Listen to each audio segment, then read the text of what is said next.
Hey guys, welcome back to Close and Engage on 810 News Media Group, hosted by me, Trevor, just rando infantry guy.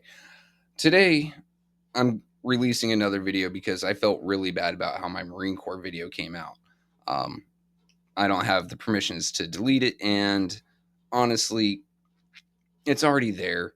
So it'll be redone in the future with more polish, as the Marine Corps deserves. But I'm going to keep the current one there, I guess, so we can go back and just laugh at me in the future. But we're going to release a second video this week, and it's going to be something that I'm kind of passionate about. I back up my actions, fact don't ask, grab reactions, jacked attack with every word, then act with class as they hear me snap. Today we're talking about artillery. It's something near and dear to me. Artillery is one of the biggest battlefield game changers out there. They have earned the name King of Battle, referencing chess pieces, because if you have the king still on the board, you can win. But you must do everything you can to protect that king. That is the artillery. And in case you're wondering, infantry is the queen of battle. So what is it? Why is it important? As long as humans have been waging war upon one another, we've been looking at ways to reach out and touch the other guy from further than he can touch us back. You see this with throwing rocks. You see this with, poking people with spears. You see this with bows and arrows, with firearms. And you see it with big tube artillery. It's a very important tool to take a position that has hardened defenses, so bunkers, pillboxes, dug-in infantry. One tool that we can use as your American infantry, as your American forces, is artillery, to soften up those positions, to thin the numbers so we can push through, engage, and destroy. And then to hold, well, artillery is also good there, because if a counterattack is coming, we can thin the numbers of incoming infantry or equipment or armor, and we can call in certain types of fire, certain types of munitions for certain jobs.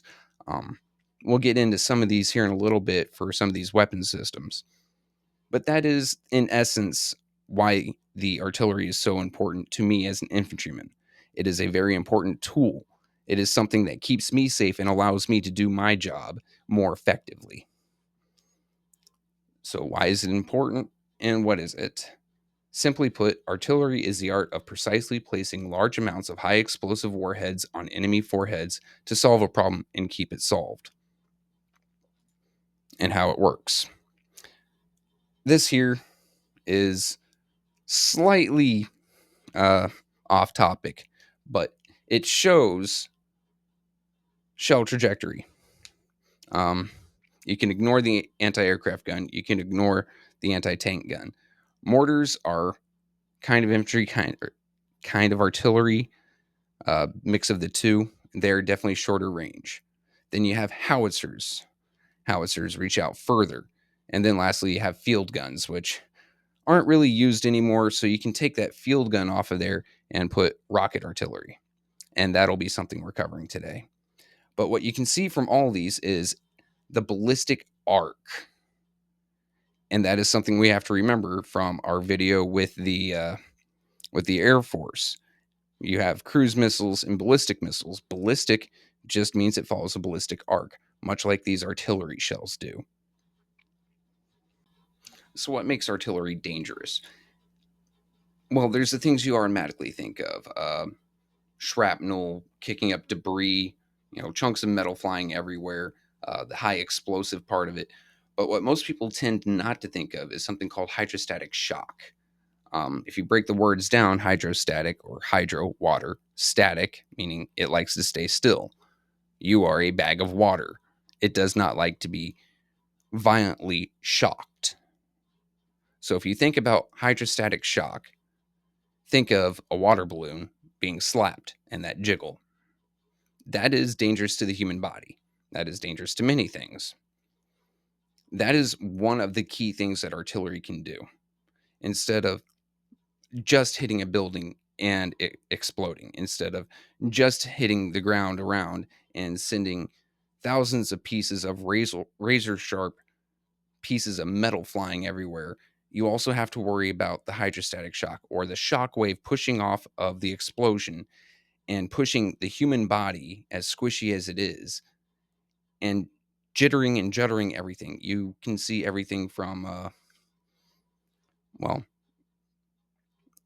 I'm trying to think of a way to say this without being too graphic.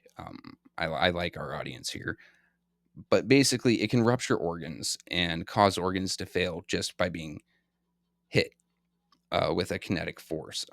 If you watch anything such as like UFC or boxing, one of the most painful places to be punched isn't in the chin or in the chest. It's actually in the liver, a very soft and squishy part of you. And that is the same type of thing that happens with the hydrostatic shock.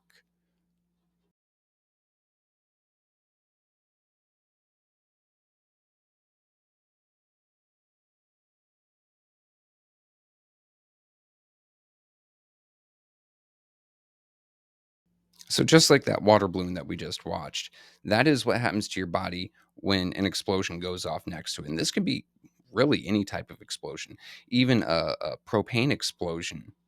You always have to worry about soft tissue damage from the kinetic force of the explosion pushing the air pressure to hit your body. That is one of the key things that artillery does. And while it is certainly painful and it is certainly terrifying, when you are not receiving those sort of uh, that sort of fire, when you're not receiving that sort of attention, you realize that there is someone watching out for you miles away who is doing everything they can to keep you safe using those same physics.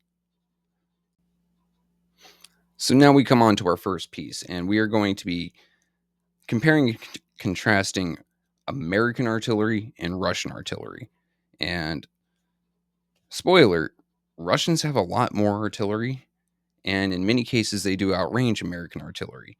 Um, Russia is an artillery army. There's no way around that. The United States has been working effortlessly since, I want to say, 2016 to try to bridge the gap, but it is what it is. We're going to start first with a United States piece of artillery. This is the M119A3 howitzer. It was produced in 1989 to 2013. It weighs 4,690 pounds, has a barrel length of 10 feet 6 inches. And we're going to stop right there for a second, because with any sort of firearm, whether it be a massive piece of artillery or it's a little pea shooter 22, barrel length plays a huge part in precision, as well as containing the explosion behind the projectile for as long as possible. That way, the projectile A goes faster and, once again, holds a truer course, so it's more precise. You really don't want to be too imprecise with something that explodes when it hits. So we'll be looking at barrel lengths here as well. The M119A3 uh, runs a 105 millimeter round, which I believe comes in at just about 4 inches around. Um, and one thing I could find for most of the American systems, but not the Russian, was rate of fire. And at least in this case, the breakdown of it. The rate of fire for the M119A3, I'm just going to call it the 105, is 8 rounds per minute for 3 minutes. After that 3-minute mark, you're putting so much stress and heat on that barrel that's going to start to warp or partially melt on the inside. You're going to lose accuracy, or possibly, after that 3-minute mark, have a catastrophic malfunction. And when it comes to any sort of firearm, catastrophic malfunction can be dangerous. When it comes to, once again, something lobbing explosive rounds, it is terrible. So at that 3-minute mark, they have to slow down and cool down. Or they can go with a sustained rate of fire, being 3 rounds per minute for 30 minutes. The difference being cyclic is as fast as you can, sustained is being able to sustain. Max range on this thing is 10.9 miles. and that's dependent on the ammo. Different types of ammo have different ranges, but the longest it can reach out and touch someone is 10.9 miles. It can fire blanks, just, as getting the guys used to operating the machine without accidentally blowing up some barracks. High explosive illumination, it can fire visible illumination, so flare, or IR illumination, which is a less light coming off the flare, but for guys running night vision, it's very welcome. Number one, you're not putting light on me while I'm trying to sneak around, and number two, you're lighting things up enough for my night vision to to pick up what I'm walking around or what I'm aiming at. It works specifically for night vision. It can also fire high explosive rocket assisted rounds. That's the one that can travel out to almost 11 miles. It is almost like throwing a tiny little rocket on the back of a bullet and shooting. Then we have white phosphorus smoke, or Willie Pete. Now, using white phosphorus on personnel is a war crime. Using white phosphorus to mark a position is not. So the United States does retain quantities of white phosphorus for marking purposes. And then, just as a nice little extra here, this is the same cannon on the AC-130 gunship. They just strip the wheels off, slap it into the side of the hull, and call it a day. So there will be a time where we go over the AC-130 and its predecessors, as well as what it does today. Another great thing about this gun is you can shove it out the back of an airplane with a couple parachutes, have it ready to shoot very quickly. I think the emplacement time is just under 3 minutes, or you can transport it around using something like the Chinook.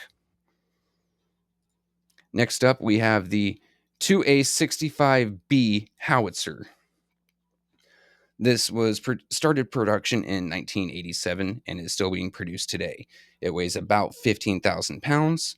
Once again, we're dealing with the conversion of metric to US, so we're going to have to go with a more rounded number here. Its barrel length is 23 feet and 7 inches. So, once again, you have a longer range because that longer barrel. It fires a 152 millimeter round, 152 millimeters, with a rate of fire of 5 to 6 rounds per minute, but that doesn't tell me cyclic or sustained. One thing we have seen in the Russo-Ukraine war is the amount of artillery being flung out daily. I think at the beginning they were going through something like 10,000 rounds a day. That was causing a lot of stress on these barrels, but Russia, as I've heard Perun call it, has the Soviet inheritance of older weapon systems where they could just take the barrel off of old artillery, make sure there's no rust in it, put it on new artillery. That's why you'll see a lot of countries hang on to the same caliber rounds. US has been using 155 for well over 50 years. Why? Because older weapon systems can sacrifice their barrel for newer weapon systems to continue going, and it's cheaper. It's cheaper and faster because producing a barrel takes a lot longer than taking an old one, making sure it's up to snuff, and putting it on the weapon system. Munitions. What I was able to find for this, because Russia being Russia and doesn't like to give all their stuff away on the interweb, can fire high explosives, HS-30 jamming rounds, which I don't know how those work, but it sounds cool. Also sounds terrifying if you're working a radio or some sort of tech to manipulate the battlefield as you need, or possibly even drones, as we've seen drone warfare in Ukraine. It can fire the Krasnopol. If I butchered that, my Russian-speaking friends, don't correct me. Laser-guided projectile. So gun launches the round. You have a team on the ground ready. They've sighted the target and they want to guide it in. This round has, once it's fired, it deploys some fins. And in its nose, it has an infrared detection device. So as the laser is pointing at something, the round will see that and using its fins, it'll glide itself into it. It also has the OF-23 cargo projectile. I put a little bit more into here because cargo projectile could literally mean anything. Am I launching MREs to my guys, or in this case, is launching 42 high explosive anti-tank bomblets or cluster munitions? These have the ability to defeat 100 centimeters of armor, or just under 4 inches. Our next weapon system coming in is American, the M777 howitzer. I have a particular love for these things. They have a nice soft spot in my heart because while I was in Afghanistan, this was our main source of fires. This and one 120 millimeter mortar, also on FOB Blessing. But we had 2 M777s. It saved my life several times, including the first time I got into combat. It was produced in 1987 and still was being produced today. Weighs about 8,000 pounds. Has a barrel length of 16 feet and 7 inches. Fires the 155 millimeter artillery shell or cartridge. It can do 8 rounds a minute for 2 minutes, firing cyclic. Or it can do 2 to 4 rounds a minute for as long as you have ammo. Its range is 25 miles, and that is the maximum using Excalibur rounds. Excalibur are pretty nifty munitions. We'll get to those in just a minute. But it can also fire illumination rounds such as visible white light or infrared, white phosphorus smoke, high explosives. It can fire the Excalibur round, which is a GPS guided round. It also has it can also fire the Rams, which deploys several anti-tank mines over a given area. The cool thing about those mines is they self-detonate after a specific period of time, just because mines are highly dangerous to civilians and they get left alone for years or decades until someone has the misfortune of stepping on it. So the mines that we can lay with this thing will detonate after a certain amount of time. And it can also fire dual-purpose munitions, which good for tanks, good for people. One thing I was able to find is it also can fire rocket-assisted projectiles. So that's how it can reach out 25 miles to touch someone. And the explosive power of these things is insane. When one of them lands near you, you know it. When you're on the FOB and you just got off a mission and someone else needs to fire a mission, so the M777 start going off, you feel it all the way across the FOB. I think from where the flight line was, where the guns were, to where my hooch was, my rack, my bed, was about half a mile, and it was shaking the ground. We actually had one guy where these things were going off so fast, it was a very bad engagement out there. They were firing their cyclic rate of fire. And just the amount that they were shooting and how much it was shaking everything dropped his MacBook. And in the middle of a deployment, that was terrible for him because he had no way of replacing it. Now, we're going to watch a video of the M777 on FOB Blessing the year I was there, and a very special unit using it. So let's go ahead and get into that. The M777 howitzer is loud. Really loud. But the audible presence isn't what sets this howitzer apart. What's special about the M777 is that it's new to the U.S. Army and Operation Enduring Freedom. The soldiers who use the digital fire control system are equally special. These men are a part of the only airborne 155mm artillery unit in the U.S. Army. We're the largest, aside from aircraft, fire support asset in the entire Pesh River Valley. Which means highly trained soldiers dropping some serious ordnance. While infantry units use other versions of the howitzer, artillery soldiers protect forward operating base Blessing with the M777 howitzer. They stand guard of one of the most active areas of Afghanistan, Kunar province. Over 3,000 rounds in combat, in support of troops in contact. For these airborne soldiers, protecting FOB Blessing is not without its challenges. And there's been numerous times where they've had to act beyond the Call of Duty, in my opinion, being under fire.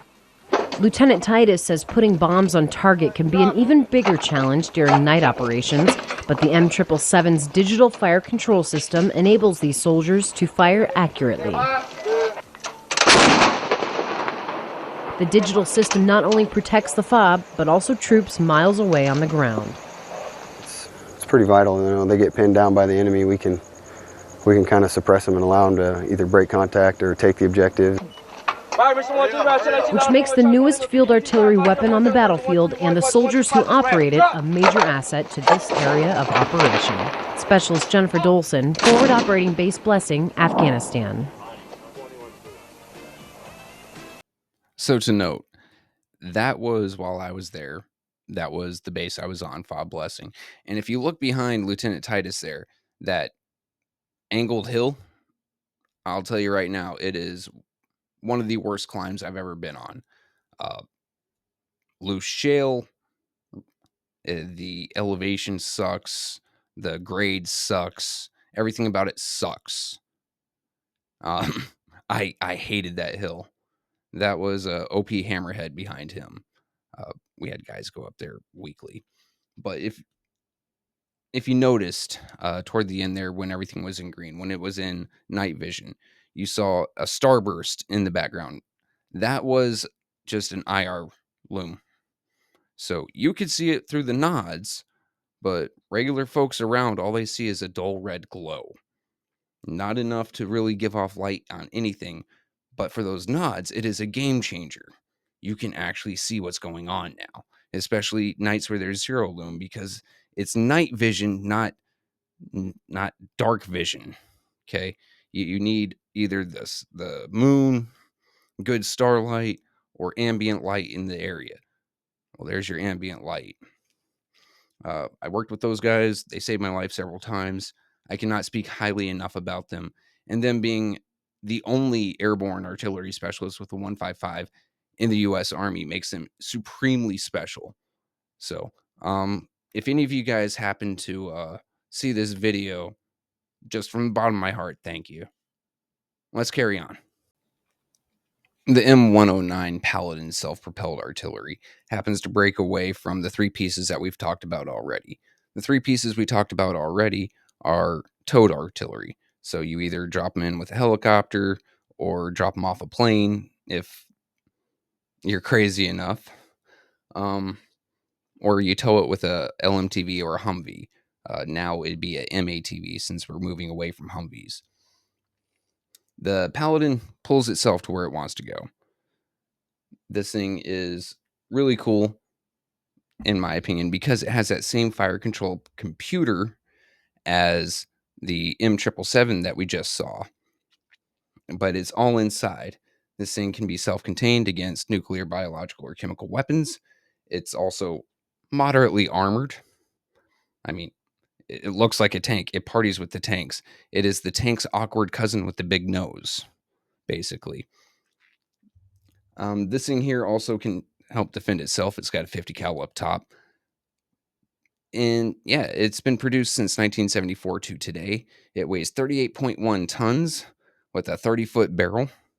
It fires the 155 millimeter with a rate of fire of 4 rounds per minute for 3 minutes. Once again, you go over that 3 minutes, you can have a problem. And the problem gets worse when you're stuck inside a metal box like this. Because if there's an explosion, it's coming back inside into you. And when you talk about hydrostatic shock like we did earlier, one thing to note is without a place for that pressure to dissipate, it intensifies inside that thing. So don't expect to find survivors, unfortunately. Or it can just go 1 round per minute indefinitely for as long as it has ammo. And as for what ammo? Well, it can fire the same munitions as the M777. Weird how 155 matches 155, right? That's why another reason why a lot of armies keep the same caliber. So they don't have to produce 50 to 60 different kinds of ammo. They have one. In the case of the 105, 2. Okay. Then we move on to the Malava. Now, one difference between our Paladin here and the Malava, I think I'm saying it right, is wheeled. 8 wheels, big gun. Um, it doesn't, so there's a split, right? So a lot of armies like tracks. Tracks can give you some nice traction in mud or going up a hill or X, Y, and Z. Tires can give you much more mobility in speed, especially on a hardball or on a highway, a road. Not all wars are fought on roads, but most armies will prefer to use a road to get to a point and then break off from there. It gives them a nice rapid deployability. The great thing about both the Malava and the Paladin is they can set up, shoot a couple rounds, put their gun down, and drive off. There's less chance of being hit by counter battery that we talked about previously. So Russia's Malava. I do believe Ukraine is also using some of these, but it is a very new weapon system. They started producing it in 2019. It weighs 70,500 pounds and fires the 152 millimeter round. The barrel length is 23.7 feet. It has a rate of fire of 7 rounds. Once again, they don't give me cyclic or sustained. And it can reach out 24.5 miles. It can fire all the same munitions as the 2A65B. And from here, we have to go into rocket artillery. These things are so cool to me. I mean, you pull up, you put some coordinates in a computer, and then you get a light show and just some of the coolest sounds ever, and you unleash hell on whatever you want gone. You can level entire enemy formations with these. There's some really good positives to rocket artillery. Rockets provide, longer range because you're using a rocket. It can really reach out and touch somebody. And because it's bigger, you have more room for electronics, so you can add capabilities such as GPS or even just image recognition software, so the missile knows where it's trying to go and it sees, oh, I recognize this picture, I'm there. And it can carry larger payloads, but it has one major drawback.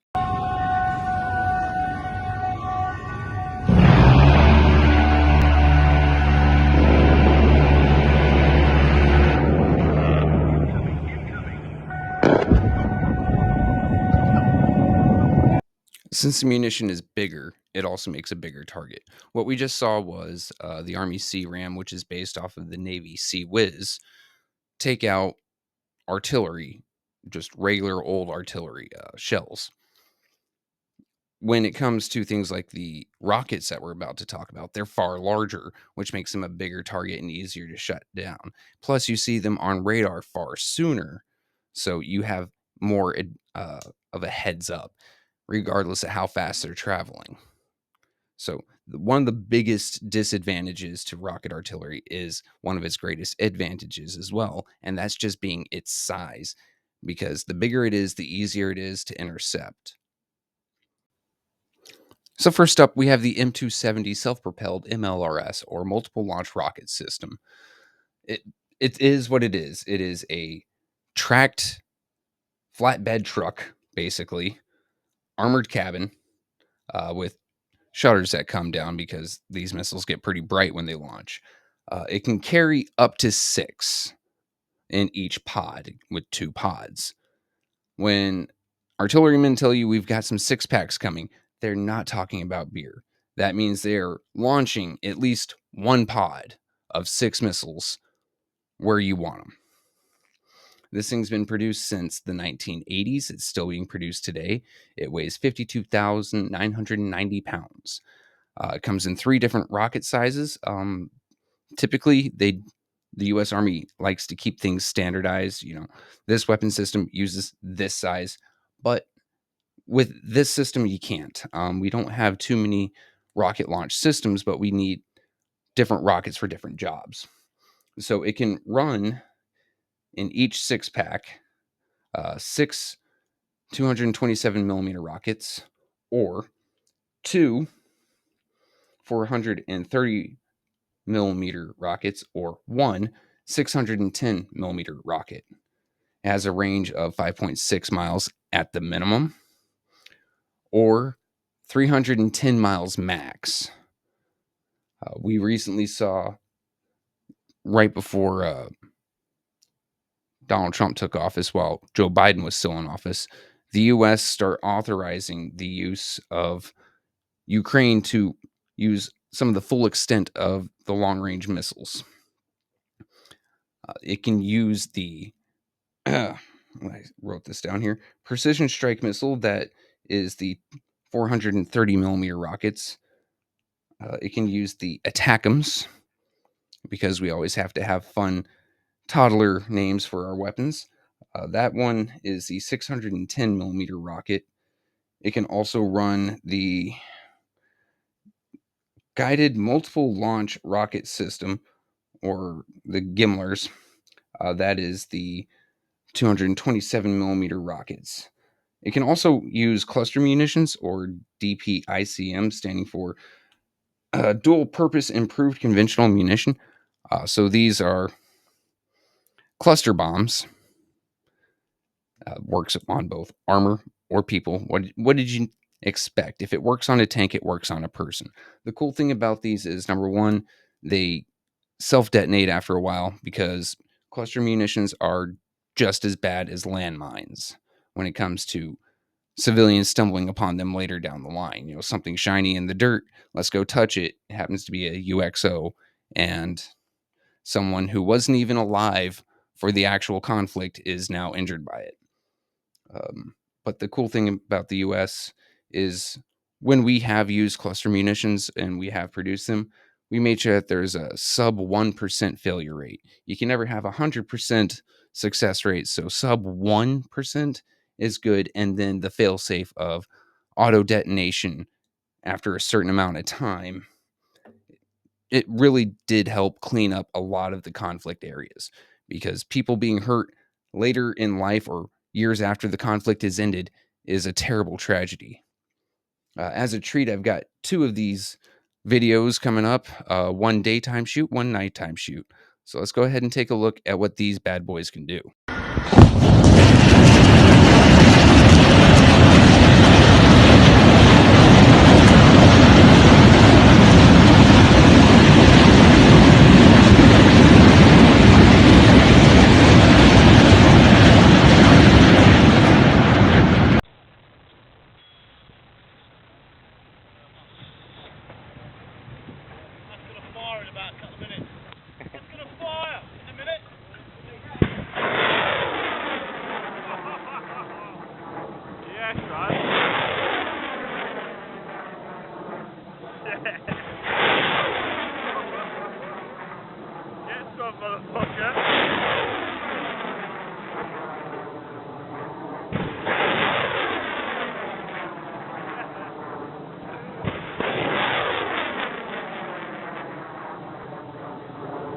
Yeah, that's fucking impressive, man. Quality. So, a brief aside, I have been, in love with the MLRS since I was a boy, seeing the war in Iraq, Desert Storm. And, as a kid, I didn't know any different. I didn't know the tragedy of war, but just seeing these things launch, and you see just entire groups of trailing lights flying into the sky, it was so amazing to me. So it's always had a soft spot in my heart. And I look at these videos now, I'm going, wow, that was a lot of firepower in the 90s. And we have progressed.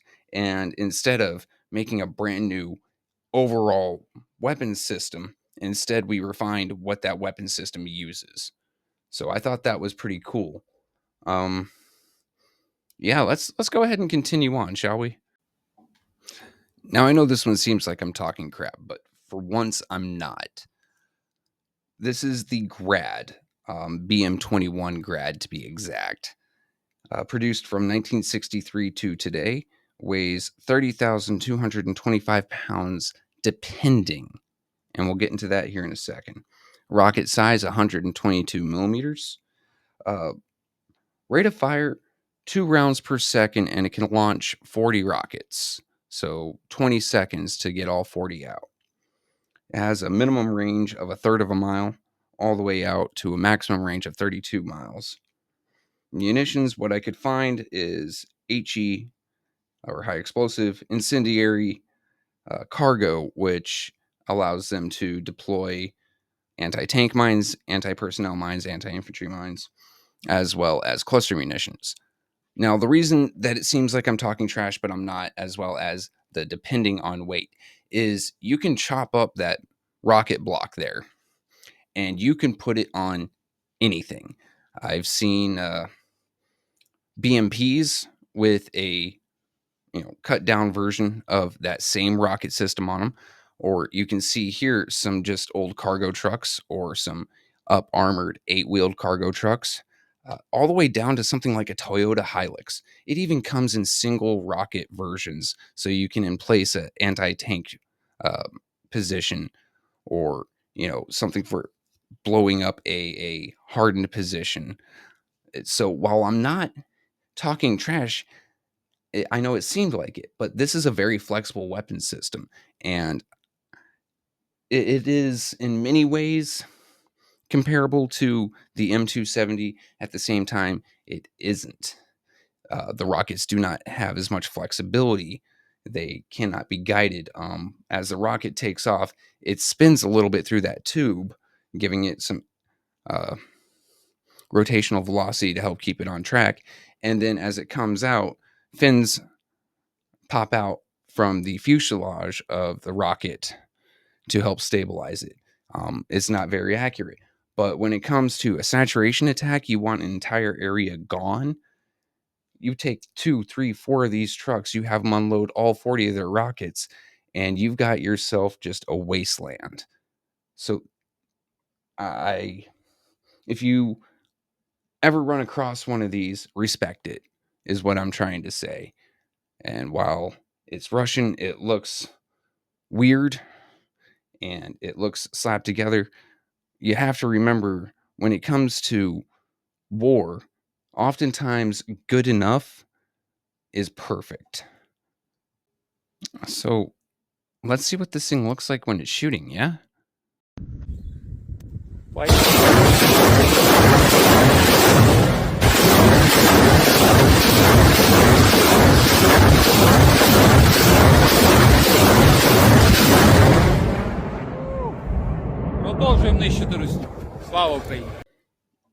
Our next American offering from the rocket artillery is the M142 HIMARS, High Mobility Artillery Rocket System. We've given these to Ukraine, and they've done splendid jobs with them. For a while, it was quite a game changer.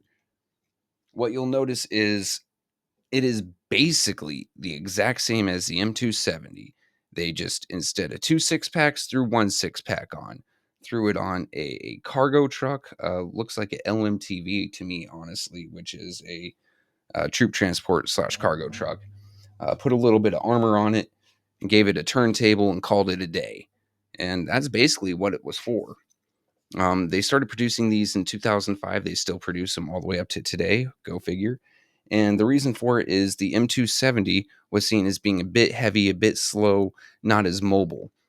The Marines loved this thing because it's lighter weight. It comes in almost 20,000 pounds lighter than the M270. So it's great for landing on a beach, moving through rough terrain, sitting on an island. When we were in Afghanistan, we noticed that the M270 couldn't do a lot up north. Why? Because up north in the mountains around Fob Blessing, where I was at, you couldn't take a tracked vehicle. But one of these, perfectly fine. Never ended up having one there, though. But the Army recognized the need for a lighter, faster rocket artillery system. So they developed this. It has the same rocket size as the M270, all three being the 430 millimeters, the 610 millimeters, the 227 millimeter. It uses the same munitions from the precision strike missile, the guided multiple launch rocket system, the ATACMS or Army Tactical Missile System, or even the dual purpose improved conventional munition. All of them are the same. It uses the same 6-pack. They just took one, put it on the truck, and said, here we go. It really has been something that has changed the way a lot of rocket artillery units function because they can be faster now. It has a fire control computer in it, same as the M270. And when you load the missiles in, they connect to that fire control computer. So now the operator can either give it the dummy course of go until you run out of fuel, I've put you at the right angle, or if he thinks the missile might be a little bit smarter, tell it exactly where to go, give it grid coordinates, give it a GPS location, and it may find its, or it probably will find its way there unless there's heavy jamming. But in that case, you've got laser guided munitions from these things. You've got computers inside them that can, like we talked about earlier, recognize images and say, I'm at the right spot. It really was a very mobile, flexible fighting machine that the U.S. Army, U.S. Marine Corps came up with to solve a problem that we were seeing overseas in the Middle East, and this was made to address it. In case you can't tell, I really like rocket artillery. So I've got 2 more videos, both of them being HIMARS launching one day, one night. And then we'll move on to the last offering in this video, which happens to be a Russian piece of equipment.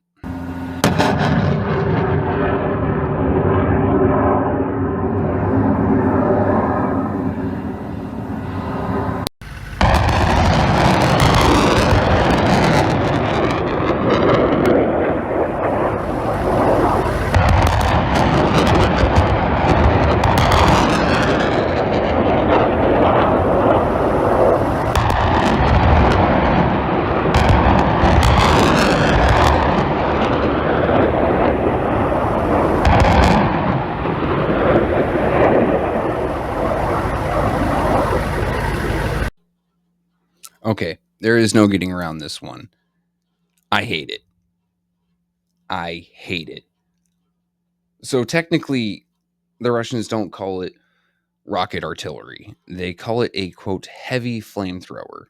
This is the TOS 1A.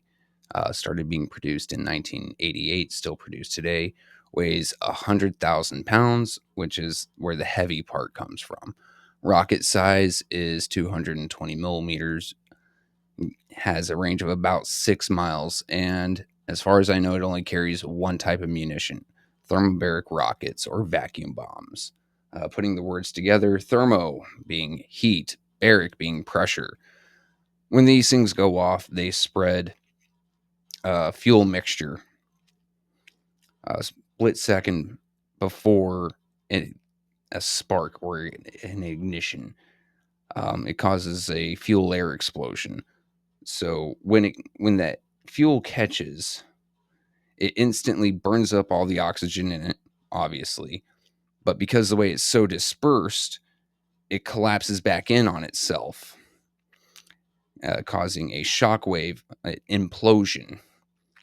And then once everything is nice and compressed, it has to push back out. So you get a double whammy for it. I hate this thing. And it isn't because it's not effective. The reason I hate it is because it's so effective. I hate all ideas of thermobaric weapons. There are some lines that I think scientists and military engineers crossed. Instead of asking, should we create this, they only asked, can we create this? They can suck the air out of your lungs and, in some cases, organs out of your body before the expounding shockwave coming back at you once again pulverizes what's left of your body or the hardened position you're in. The U.S. has these, but we don't put them on tracked vehicles. We drop them out of airplanes. But they're still horrific weapons. But since we're talking about artillery reaching out and touching someone from the ground, I thought this would be the best place to end it. We got a video of this, and then we got some final thoughts.